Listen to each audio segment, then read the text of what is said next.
Hello, everyone, and welcome back to the Recycled Cottage and Garden. We are in this series, the ABCs of Personal Growth. Sorry, mine went blank there. Um, and I'll link the article that this comes from down below in the description box. But I'm going through not quite every day, but almost every day. And I'm going to try and do the last few of these videos so that we're still going to end up in March with it. I was going to try and get it done through February, but you know, sometimes life takes over. So, best made plans, you know how that goes.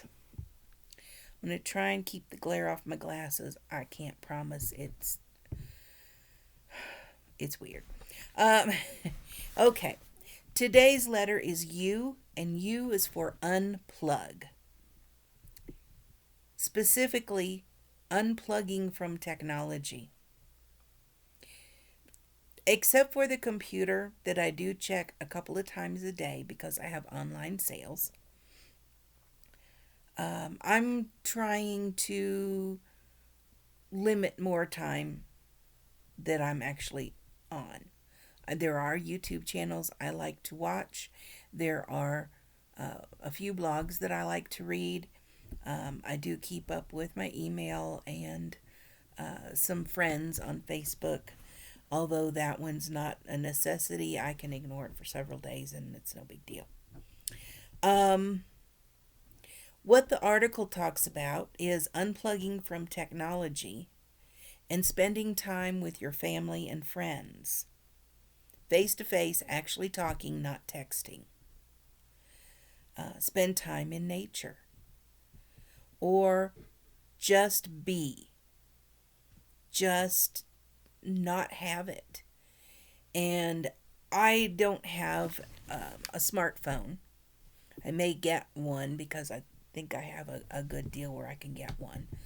Um, but I have a little flip phone and it's basically for emergency kind of things. And I don't like talking on the phone, at least not anymore. I had a job for about 4 years where I worked in a call center. I hated it. I hated being attached to that phone, and you didn't have the option of not answering it. It just wasn't an option. That's your job, that's what you do. Um, I was very glad when they said they were going to close that center and they gave us all nice severance package and so forth and have a nice life, and I was absolutely thrilled. Um, best thing that probably happened to me in a long time. Anyway, I have a little story to tell that might explain why people of my age, and I am 61, feel sorry for people who are so attached to their cell phones. Whether they're playing games, texting someone, looking at Facebook, I don't know how they can spend this much time with their face in their phone. But I have a small story to tell, and you can take it any way you'd like. But this is something that I observed close up, and it just made me so very, very sad. I had gone out to a local restaurant, and I was alone, so I usually take a book with me. And I take my time eating, whatever meal it is I'm eating. I think this was lunch, late lunch, because it was like early afternoon, I think. Anyway, I was at a table, and directly across from my table was a row of booths. And a young woman with a little girl came in who had a little backpack, so she must have just got out of school. Maybe kindergarten, maybe first grade, maybe they had an early out. I'm not real sure. I don't remember um, what the exact circumstances were, but I could tell she'd been in school. Um, the mother ordered food for both of them, And then she got on her cell phone. And of course, it was a smartphone, which most people do have, especially if you're younger. And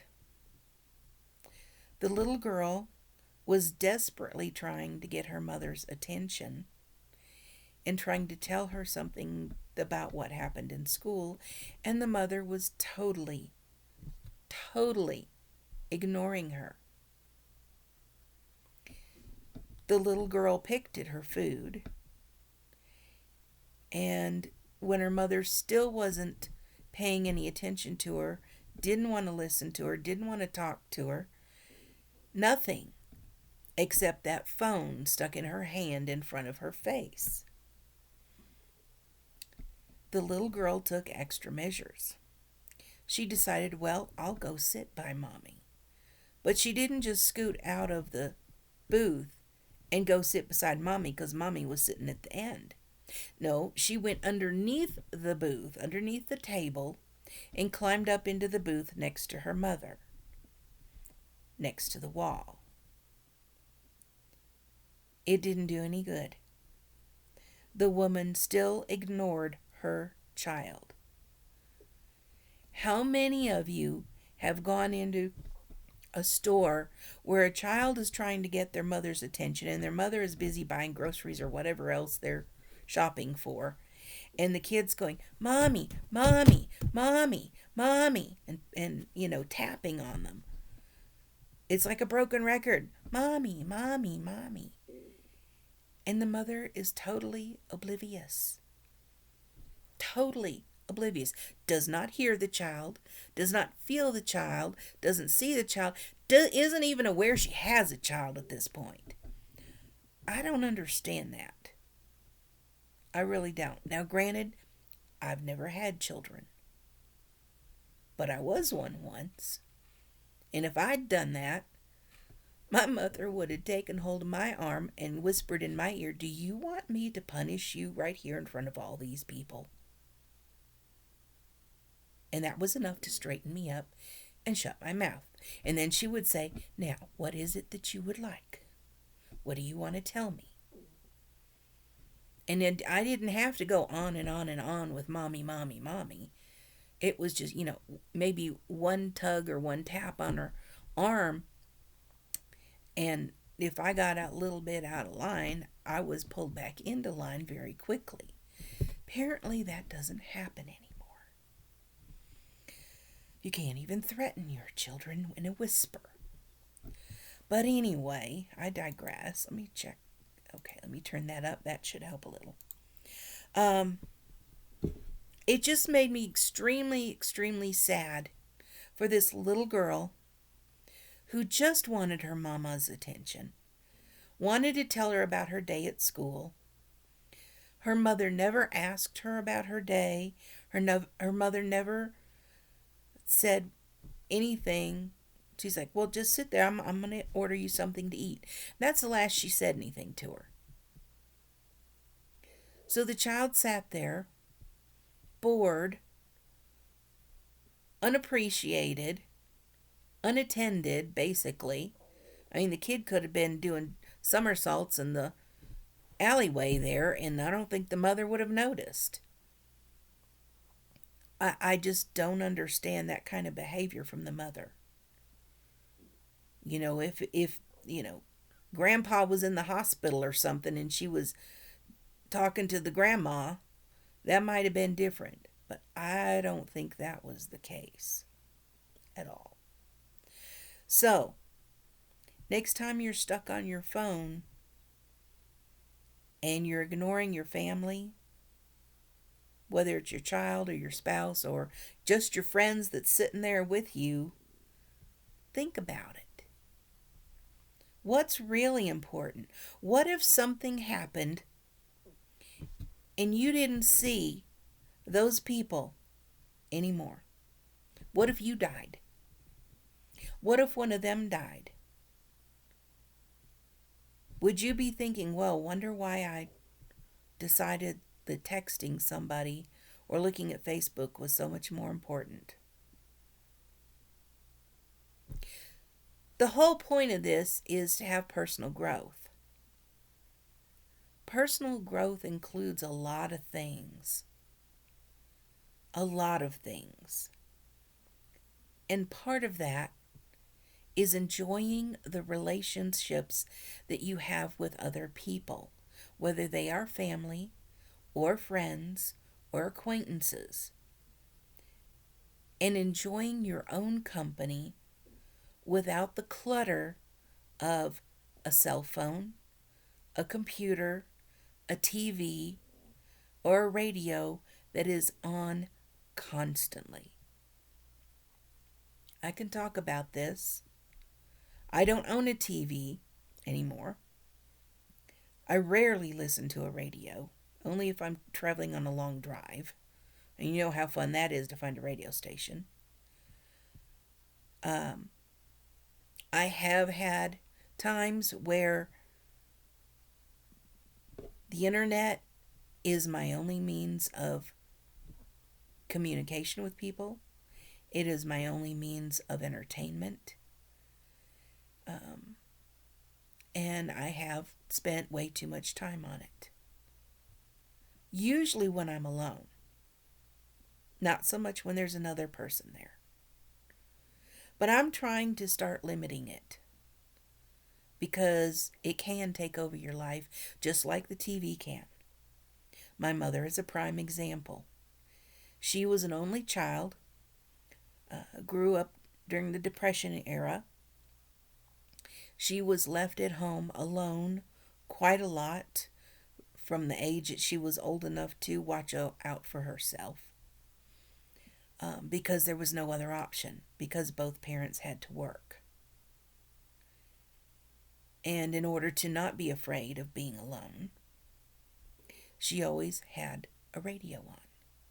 They had a radio, she'd turn it on so that she could hear it, so that she wasn't alone. That morphed over the years into the TV. And I don't remember the TV not being on. It was always on. No matter what house we were in, the TV was always on unless there was company there. And then the TV was turned off because your company was your entertainment, or you were theirs, one or the other. But the TV was always on otherwise. It did get turned off when she went to bed. My dad usually worked, well, he was a truck driver, so for a long time he was gone all the time except for weekends. And then when he got a local job, he worked second shift. So from the time Mom got home from work till the time they went to bed, the TV was on. Don't remember it being otherwise. And once she retired, it was even worse. Minute she wakes up in the morning, the TV goes on. Sometimes she'll wake up in the middle of the night and turn it off. Especially now that she's like me, she sleeps in a recliner in the living room. I have a bedroom, but she sleeps in the recliner, which is in the living room. And she will have the TV going, and she'll have a book in her hand that she's reading. I don't know which one she pays attention to the most, or if somehow she's able to do both at the same time. But I just find it very, very sad that she spends that much time glued to a TV and a book in her hand. I'm glad she does still read, though. It's just kind of sad. She has a hard time getting around, so she doesn't get out. She doesn't go too much places unless she and Dad go out to eat or they go to the grocery store. That's about it. She's virtually made no attempt to make friends in the new place that they live, which they've been there for like 10 years now, or close to it. Um, she knows a couple of the neighbors, but she doesn't really have people that she sits and chats to. Nothing. I can't do that. I refuse to. And this little room sometimes gets to me. It's like today. My roommate was here when he was busy working on a little project, and I didn't want to interrupt him and say, hey, talk to me. So I went upstairs to the community room. There's always a jigsaw puzzle out. So I worked on the jigsaw puzzle until actually a friend of mine that lives right across the hall from it, she came home with her elderly mother. And as soon as she got everything settled and got her laundry started, she came in the community room and we sat and talked for a long time while she was getting her laundry done. There's always somebody to sit and talk to somewhere. It's rare that you don't run into somebody. Um, but I would highly encourage those of you that are on your cell phones or your computers a lot, see if you can cut back on it some. I'm not saying totally give them up. I know for a lot of us that it's a lifeline to those of our friends we don't have near us. But plug back into real life and real people somewhere. It's important. It's important for you. Otherwise, you just kind of become like a robot with your face stuck in a machine. And that's not good. It's just not. This is my personal opinion. Yours may differ, and you're welcome to make comments that agree with me or that disagree with me, as long as they're polite. And I welcome that. That's fine. Give me a new take on it if you got a new take on it. I'm always willing to learn something new. I just might. You never know. Okay, I'm going to end it here. And thanks for following along and watching today. I'm going to end this before the video quits on me because we're at 17 minutes. Okay, everybody have a great day, and hopefully we'll see you next time.